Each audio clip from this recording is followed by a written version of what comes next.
প্রিয় শিক্ষার্থীবৃন্দ, হরিমোহন সরকারি উচ্চ বিদ্যালয়ের পক্ষ থেকে সবাইকে শুভেচ্ছা ও অভিনন্দন। আশা করি সবাই ভালো আছো এবং সুস্থ আছো। আজকে এই মুহূর্তে তোমাদের সাথে আছি আমি মোহাম্মদ নুরুল হুদা। আজকে আমরা ষষ্ঠ শ্রেণীর বিজ্ঞান বই নিয়ে আলোচনা করব।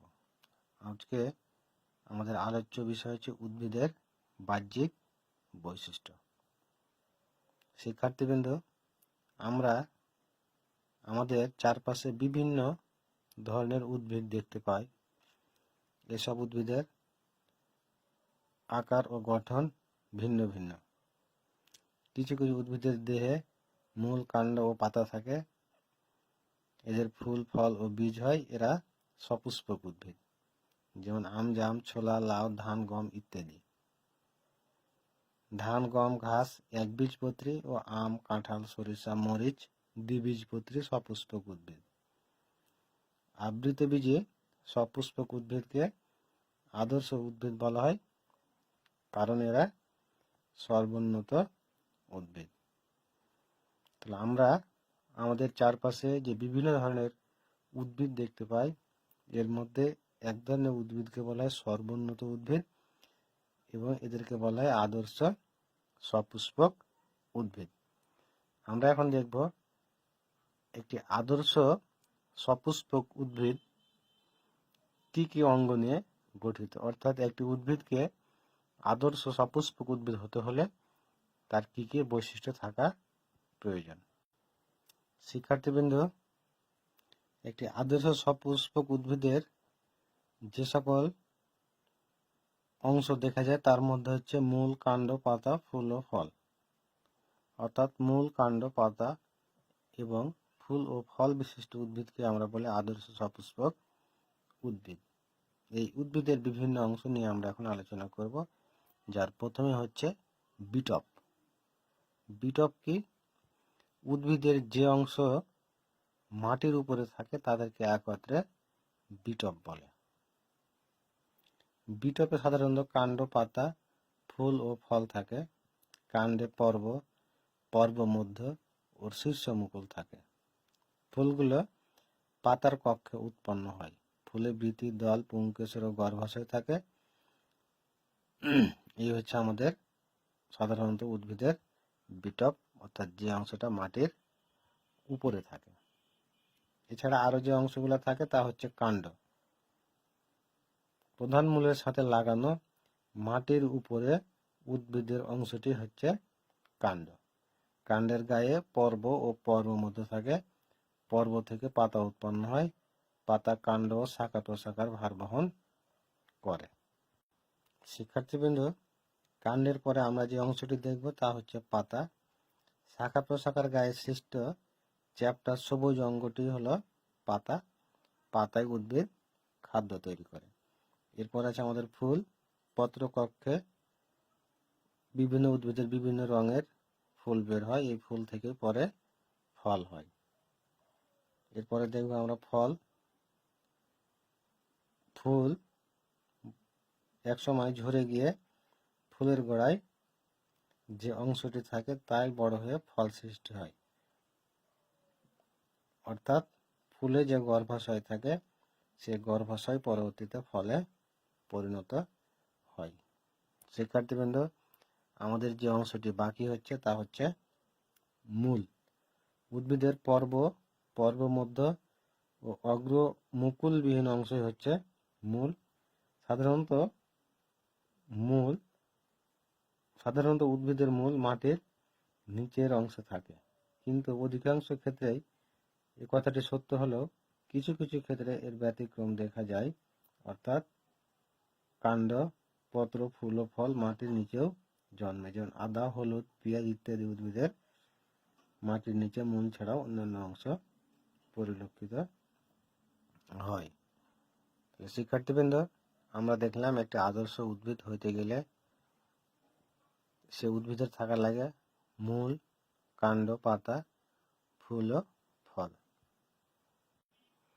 শিক্ষার্থীবৃন্দ, আমরা চিত্রে একটি উদ্ভিদ দেখতে পাচ্ছি যা একটি আদর্শ উদ্ভিদ।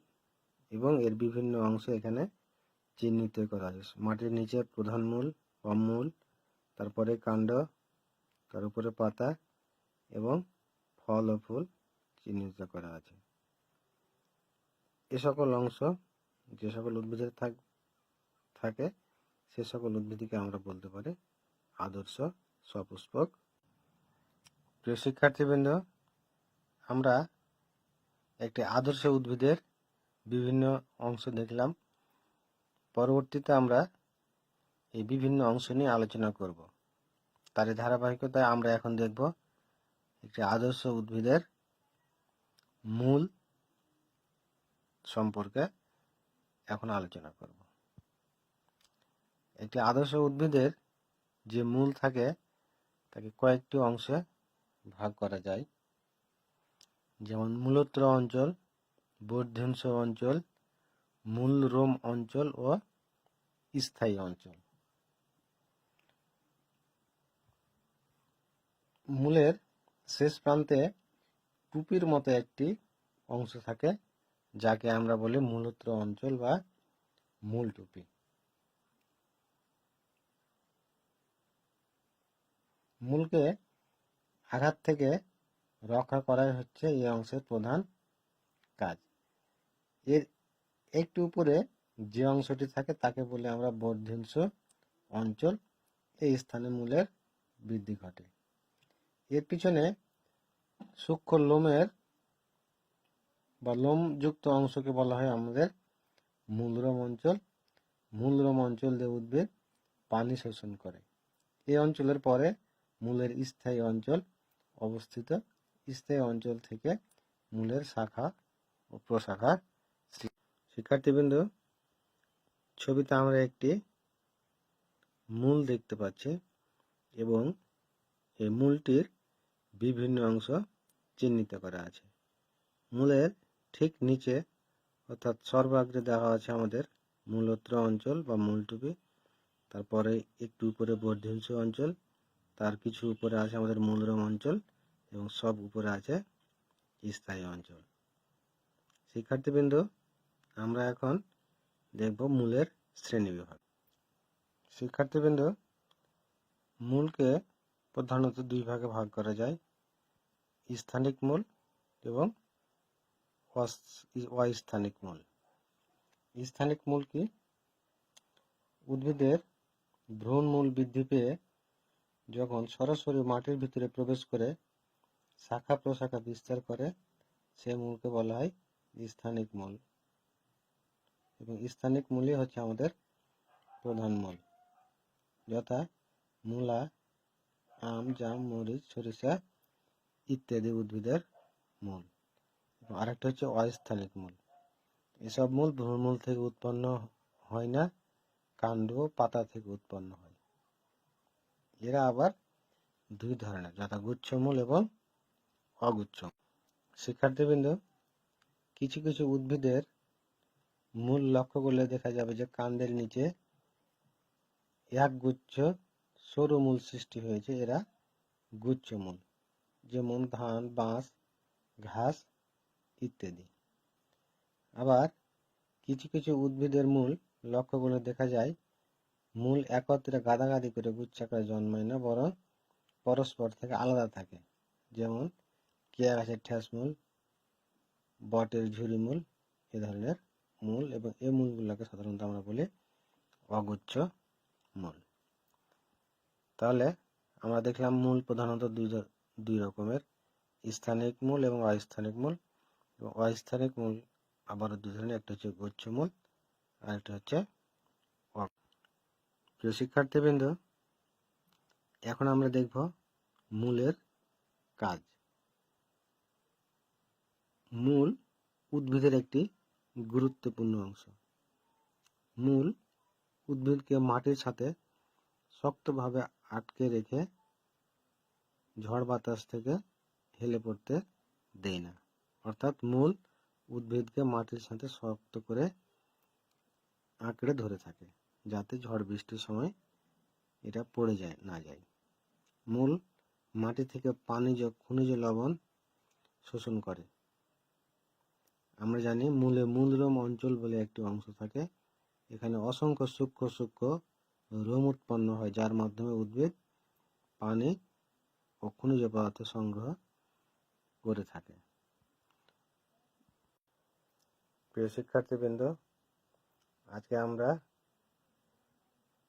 উদ্ভিদের বাহ্যিক বৈশিষ্ট্য বিষয়ের আদর্শ উদ্ভিদ, তার বিভিন্ন অংশ এবং সেই অংশের মধ্যে মূলের আলোচনা করলাম। পরবর্তী ক্লাসে আমরা অন্যান্য অংশ নিয়ে আলোচনা করব। ধন্যবাদ সবাইকে। সবাই ভালো থাকো, সুস্থ থাকো এবং নিরাপদে থাকো। আজকের মতো আমরা এখানে শেষ করছি। ধন্যবাদ।